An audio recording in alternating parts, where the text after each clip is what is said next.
Ikaw bang nagdala nitong bulaklak? Ako nga. Bakit? Anong bakit? Bakit mo ako binibigyan ng bulaklak? Kumbaga sa Indian, yan ang aking peace offering sa'yo. Para magkabati na tayo. Ikaw talaga. Hindi ka na talaga natuto, no? Hindi mo ba alam, ha, na hindi na tayo pwedeng magkasundo kahit anong oras, kahit anong araw, kahit kailan, forever and ever, ha? Kakampal ka ng gulo, eh. Pag nagkikita tayo, puro gulo yung naabot ko sa'yo. Tsaka itong mga bulaklak mo, baka kala mo, ha? Mabubura nitong mga inis at galit ko sa'yo. Hindi pwede, no? Hindi mo ako madadaan sa pa-flower-flower. Senyorito. Alam kong alangan sa akin na magsalita sa'yo ng ganito dahil anak ka ng amo ko. Pero talaga hindi ko na matiis! Kailangan ilabas ko na yung nararamdaman ko! Hindi ko kailangan to! Kaya, ilipid mo na itong mga malunggay mo, ha? Kumita na yan, no? Che! Teka muna! Napupuna ko lang. Para tayong init at lamig. Pinagsasalpukan, kumukulog. Pero gusto kong malaman mo, Carlota. Kahit anong galit pa yan, kesokdo lang pa. Hindi ako mawawala sa tabi mo. Dahil pangalagaan kita. He! Huwag ka na makisaya ng pagod tsaka ng panahon, no? Goodbye! Teka muna! Ano na naman? Kung hindi mo natatanong, I just want you to know, my middle name is Patience. Well, my middle name is Angry! Angry! My God! 1 point! Papasok kayo! Ba't naman ako nagdamay? Ito kami ng minuto! Bakit di mo sinabing malunggay yan? Malunggay ba to? Tol! Yari, Tol! I have very good news for you! Ranking 7 na ako, Tol! Si Jimmy. Namumukhaan ko nga eh. Ba't narito? Sunny, gusto niya magbago. Pansamantalang dito muna siya. Pinatira mo rito, Tol? Yari ka rin, Tol! Pati brief mo tangay! Pag nawala ng pati banig mo ibebenta! Malay mo bukas makalawa pagising mo, pati ikaw nakasanla na rin eh. Sunny, hindi na ako tumitira. Mula kahapon. Pag iniyan ka, mamaya, kundi bukas kaya.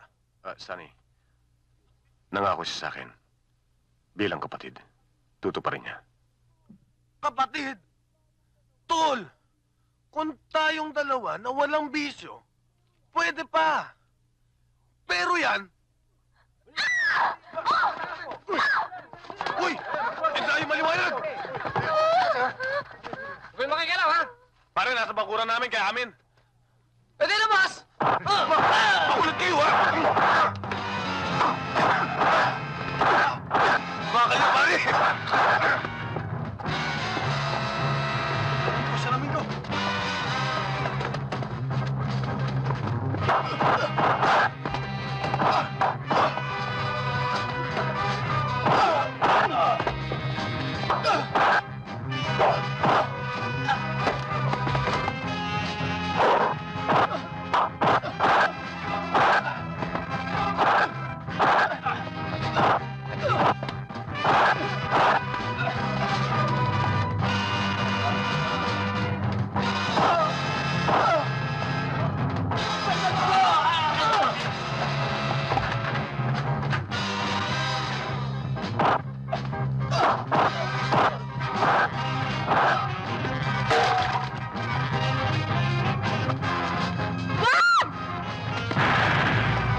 Sige na!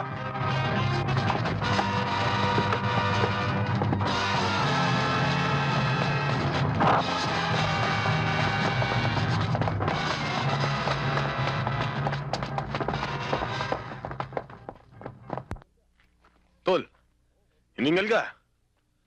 Ako, konti na pawisan eh. Ba't pumasok kayo? Makapasok na rin. Diyos ko, bakit niyo ako pinabayaan?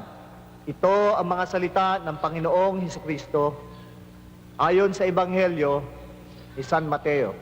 Mga mahal kong kapatid, ang lupaing ito, ang kanyang mga bundok, ang mga ilog, ang mga gubat, ito ay binigay ng Diyos sa atin pang mga ninuno. Karapatan din natin ang makinabang sa biyayang ito dahil ito ay atin. Ngunit tungkulin din natin na ipagtanggol ang lupaing ito.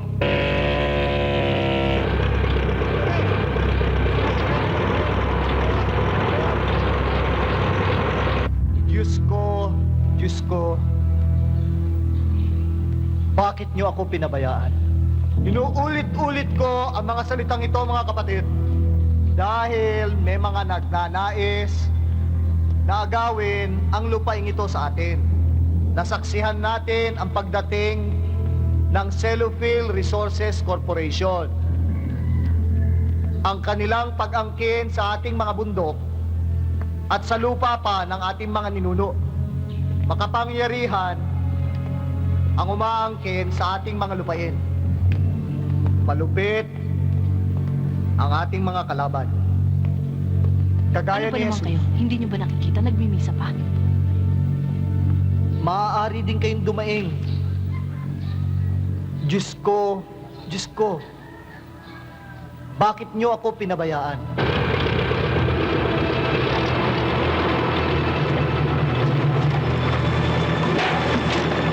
Katulad din ni Jesus, kailangan lang natin pasanin ang ating mga krus upang makamit ang tagumpay na muling pagkabuhay.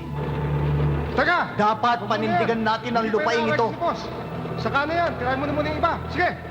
At kung taimtim ang ating pananampalataya, alam ko, hindi tayo pababayaan ng Diyos. Sa ngalan ng Ama, ng Anak, ng Espiritu Santo. Amen.